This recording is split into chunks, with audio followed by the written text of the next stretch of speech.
ఎవరు అవునన్నా కాదన్నా ప్రధానమంత్రి నరేంద్ర మోదీ లేకపోతే అఖండ 2 సినిమా అనేదే లేదు. ఇది 100% నిజం. దేశ ప్రధానికి అఖండ 2 సినిమాకు లింక్ ఏంటి అనే విషయం తెలియాలంటే ఈ వీడియో చివరి వరకు చూడండి. ముందుగా అఖండ 2 సినిమాకు సంబంధించిన రివ్యూ గురించి మాట్లాడుకుంటే, మాస్ యాక్షన్ ఆధ్యాత్మికతకు పర్యాయపదంగా మారిన అఖండ సినిమా సీక్వెల్ కోసం ఎదురు చూస్తున్న అభిమానులందరికీ ఇది నిజంగానే గుడ్ న్యూస్. ఈ కథ కేవలం యాక్షన్ డ్రామా మాత్రమే కాదు, సనాతన ధర్మాన్ని నిలబెట్టే మరో భగీరథ ప్రయత్నంగా చెప్పొచ్చు. అఖండ సినిమా ముగింపులో అఖండ ఒక చిన్న పాపకు ఏ అవసరం వచ్చినా తనను తలుచుకోగానే వస్తాను అంటూ హామీ ఇస్తాడు కదా. సరిగ్గా అదే పాయింట్ నుంచి అఖండ 2 సీక్వెల్ ప్రారంభమవుతుంది. అఖండ కేవలం ఫ్యామిలీ బ్యాక్డ్రాప్ యాక్షన్ డ్రామా మాత్రమే కాదు, దీని స్కేల్ను పక్కాగా పాన్ ఇండియా స్థాయికి పెంచారు దర్శకుడు బోయపాటి. అఖండ సినిమా కేవలం గ్రామము ఫ్యామిలీకి మాత్రమే పరిమితమైతే పరిధిని జాతీయ స్థాయికి పెంచారు. ముఖ్యంగా సనాతన ధర్మ పరిరక్షణతో పాటు దేశాన్ని రక్షించడం అనే కాన్సెప్ట్ చుట్టే ఈ కథ తిరుగుతూ ఉంటుంది. ఈ సినిమా సెకండ్ హాఫ్లో భారీ యాక్షన్స్ ఎపిసోడ్ చూడొచ్చు.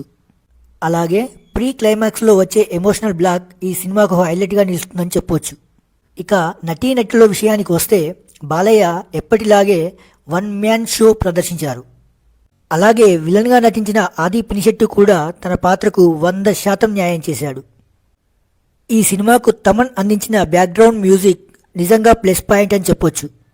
సినిమా చూస్తున్నంతసేపు ప్రేక్షకులకు బ్యాక్గ్రౌండ్ మ్యూజిక్ వల్ల గూస్ బంప్స్ వస్తాయనడంలో ఎలాంటి అతిశయోక్తి లేదు.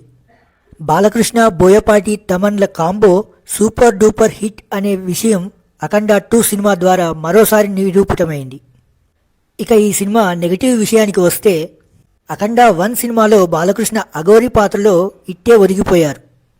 ఆ సినిమాలో అఘోరి పాత్ర ఆయన వయసుకు తగిన పాత్రగా కనిపించింది. కానీ అఖండ 2 సినిమాలో ఆయన వేషధారణ కాస్త ఎబ్బెట్టిగా ఉంది. అంతేకాదు, అఖండ 1 సినిమాలో అఘోరి పాత్రలో బాలకృష్ణ కాస్త వయసైపోయిన వ్యక్తిగా కనిపిస్తే, అఖండ 2 సినిమాలో మాత్రం అక్కడక్కడ బాలకృష్ణ చాలా యంగ్గా కనిపిస్తారు.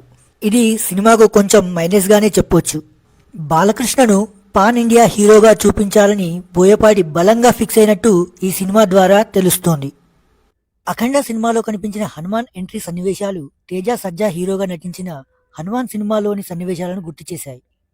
ఇక ప్రధానమంత్రి నరేంద్ర మోదీకి అఖండ 2 సినిమాకి సంబంధం ఏంటి అనే విషయంలోకి వెళ్తే, 2014 ఎన్నికల్లో నరేంద్ర మోదీ విజయం సాధించి దేశంలో బీజేపీ ప్రభుత్వం ఏర్పాటైన తర్వాత దేశంలో పరిస్థితులు పూర్తిగా మారిపోయాయి.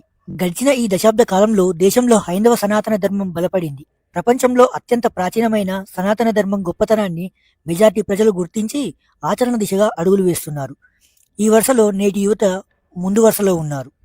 ఈ క్రమంలో ప్రజల్లో సనాతన ధర్మానికి ఉన్న క్రేజ్ను బోయపాటి క్యాష్ చేసుకోవాలని చూసినట్టు సినిమాను చూస్తే అర్థమవుతుంది. పనిలో పనిగా బాలయ్యను పాన్ ఇండియా హీరోగా చూపిన క్రెడిట్ కూడా తనకు దక్కుతుందని బోయపాటి ఆలోచించినట్టు తెలుస్తుంది. అందుకే అఖండ సినిమాలో కేవలం ఒక మారుమూల ప్రాంతాన్ని కాపాడటం, పీఠాధిపతిని చంపిన వ్యక్తిని సంవరించడానికి క్రియేట్ చేసిన అఖండ క్యారెక్టర్ను సనాతన ధర్మం, దేశ పరిరక్షణ వంటి పెద్ద లక్ష్యాలకు విస్తరించాడు. స్టోరీలో కొత్తదనం ఏమీ లేకున్నా సనాతన ధర్మంపై Balayya mass dialogue delivery, background elevations తో బోయపాటి సినిమాని తెరకెక్కించడమే దీనికి నిదర్శనం. అయితే బాలయ్యకున్న ఎనర్జీకి సనాతన ధర్మం బ్యాక్డ్రాప్ లోనే బోయపాటి కొత్త స్టోరీని రాసుకొని ఉంటే బాగుండేది. చివరగా బాలయ్య అభిమానులకు ఈ సినిమా మంచి బీస్ట్ అని చెప్పవచ్చు. కొత్త స్టోరీ లైన్ ఆశించిన ప్రేక్షకులకు మాత్రం ఈ సినిమా డిసప్పాయింట్ మిగులుస్తుందని చెప్పక తప్పని పరిస్థితి. ఈ వీడియో కనుక మీకు నచ్చినట్లయితే మా ఖతర్నాక్ కబుర్లు ఛానల్ను సబ్స్క్రైబ్ చేసుకోండి, వీడియోను లైక్ చేయండి, షేర్ చేయండి, మీ అభిప్రాయాలను కామెంట్ చేయండి. Thank you very much.